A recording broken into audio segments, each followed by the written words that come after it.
اللہ فرماتے ہیں نبی پاک صلی اللہ علیہ وسلم نے نا 300 لوگوں کا ایک لشکر روانہ کیا کسی مہم کے لیے، کسی جہاد کے لیے۔ حضرت ابو عبیدہ بن جراح رضی اللہ تعالیٰ عنہ امیر لشکر تھے۔ فرماتے ہیں غربت اتنی زیادہ تھی، بھوک اتنی زیادہ تھی کہ ایک ایک کھجور دن میں ایک وقت کھانے کو ملتی تھی، اور کچھ دن ایسے آئے کہ اب کھجور بھی نہیں مل رہی۔ فرماتے ہیں اتنی زیادہ بھوک لگی مجاہدین کو، 300 بندہ پتے کھا کے گزارا ہونے لگ گیا۔ یہ بخاری میں موجود ہے۔ آپ فرماتے ہیں کہ دریا کے کنارے ہمارا پڑاؤ تھا، ٹھہراؤ تھا۔ جب بھوک سے نڈھال ہو گئے نا، وَيَرْزُقْهُ مِنْ حَيْثُ لَا يَحْتَسِبُ، اللہ وہاں سے روزی دیتا ہے، گمان بھی نہیں ہوتا۔ فرماتے ہیں ایک مچھلی اللہ تعالیٰ نے دریا کے کنارے بھیجی۔ فرماتے ہیں وہ تھی تو مچھلی پر پہاڑ جتنی تھی۔ بخاری میں لفظ ہیں، حضرت جابر ابن عبداللہ رضی اللہ تعالیٰ عنہ فرماتے ہیں 300 آدمی 18 دن تک اس مچھلی کو کھاتے رہے، مچھلی ختم ہی نہیں ہوئی۔ مچھلیاں نہیں، مچھلی کہتے ہیں 18 دن 300 بندہ کھاتا رہا، مچھلی ختم ہی نہیں ہوئی۔ اور فرماتے ہیں کہ اس کی ہڈی نکال کے، کانٹا کہیں گے آپ اپنی زبان میں، کہتے ہیں وہ نکال کے نا تو اس کو کھڑا کیا نا جب، تو اونٹ کجاوے سمیت اس کے بیچ سے گزر جاتا تھا، 2 اس کے کانٹے جوڑے۔ فرماتے ہیں وہ اس کا گوشت ہم کھاتے تھے اور اس کی چربی بطور تیل کے ہم جسموں پہ ملتے تھے، بیماروں کو اس سے سکون آتا تھا، تندرستی شفا ہوتی تھی۔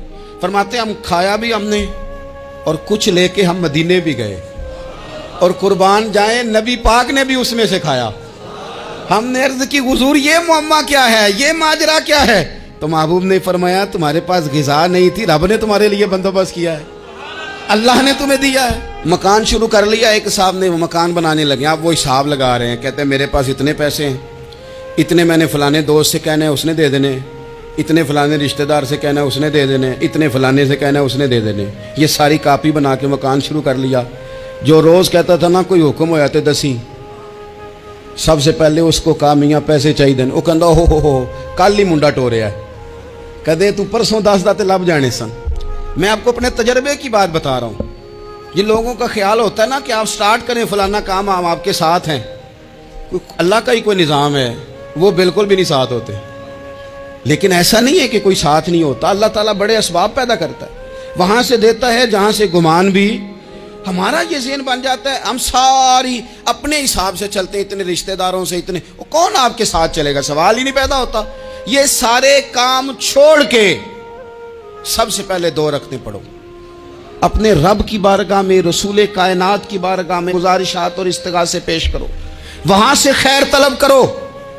دنیا دار کیا دیں گے، کیا دے سکتے ہیں، کیا حیثیت ہوتی ہے کسی؟ اللہ کہتا ہے وہاں سے دوں گا۔ تو جو اللہ مال دے وہ لینا چاہیے کہ رشتہ داروں کا مال دیکھنا چاہیے؟ جو اللہ دے وہ لینا چاہیے کہ سیٹھوں نوابوں کی جیبیں دیکھنی چاہیے؟ جو اللہ دے وہ قبول کرنا چاہیے یا دیکھنا چاہیے کون سا آدمی کہاں پہنچ گیا؟ چھوڑو، اپنی مٹی پہ چلنے کا سلیقہ سیکھو۔ کسی کے سنگ مرمر پہ چلو گے تو پھسل جاؤ گے۔